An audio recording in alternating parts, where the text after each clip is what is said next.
বিহু মঞ্চতে হুকহুকাই কান্দি উঠিল অসমৰ জনপ্ৰিয় কণ্ঠশিল্পী জুবলীয়ে।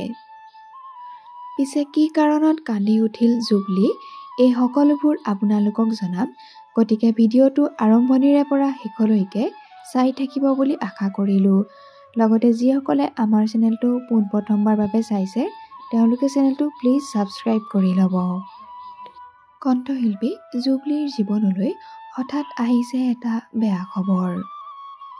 বিহু মঞ্চত গীত পৰিৱেশনৰ মাজতে হুকহুকাই কান্দি উঠিল কণ্ঠশিল্পী জুবলী। সংগীতানুষ্ঠানৰ মাজতে আৱেগিক হৈ পৰিল কণ্ঠশিল্পী জুবলী। গুৰুতৰভাৱে অসুস্থ হৈ পৰিছে কণ্ঠশিল্পী জুবলীৰ ভাতৃ। বৰ্তমান চিকিৎসালয়ৰ ভেণ্টিলেশ্যনত ৰখা হৈছে তেওঁৰ ভাতৃক। থুকাথুকি মাতেৰে কণ্ঠশিল্পী জুবলীয়ে ক'লে, যি সময়ত মই হাস্পতালত থাকিব লাগিছিল সেই সময়ত মই ৰাইজৰ লগত আছোঁ।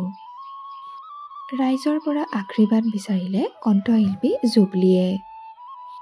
ৰাইজৰ মৰমৰ বাবে গীত পৰিৱেশন কৰিবলৈ গৈ এইদৰে কান্দি উঠিল কণ্ঠশিল্পী জুবলী।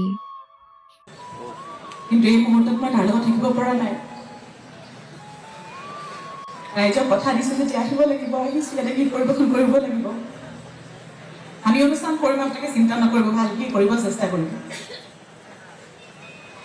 কিন্তু কিবা ভুল ভ্ৰান্তি হ'লে ক্ষমা কৰিব, আগতীয়াকৈ ক্ষমা বিচাৰিছোঁ। আৰু আপোনালোকক অনুৰোধ জনাইছোঁ, আপোনালোকে যাতে আশীৰ্বাদ কৰে, মোৰ ভাইটি যাতে সুস্থ হৈ উঠে। ৰাইজে নখ জোকাৰিলে বোলে নৈ বয়, গতিকে আপোনালোকে আশীৰ্বাদ কৰিব বুলি আশা কৰিছোঁ। মোৰ ভাইটি যাতে সুস্থ হৈ উঠে তাৰে কামনা কৰিছোঁ। আজি আমাৰ অনুষ্ঠানত আপোনাক সকলোৰে সহায় সহযোগিতা কামনা কৰিলোঁ। আৰু মই পূৰা সম্পূৰ্ণভাৱে চেষ্টা কৰিম যাতে আমি শুদ্ধকৈ আপোনালোকক সুন্দৰকৈ গীত শুনাব পাৰোঁ। আজি অনুষ্ঠানটি যাতে আপোনালোকৰ লগত একেলগে আমি সুন্দৰকৈ সন্ধিয়াটি কটাব পাৰোঁ, এই ৰাতিটো কটাব পাৰোঁ তাৰে কামনা কৰিছোঁ। বম্বেত হস্পিটেলত ভেণ্টিলেশ্যনত আছে, কিন্তু এই মুহূৰ্তত মই তাৰ লগত থাকিব পৰা নাই। ৰাইজক কথা দিছোঁ যে আহিব লাগিব, আহিছোঁ, ইয়াতে গীত পৰিৱেশন কৰিব লাগিব।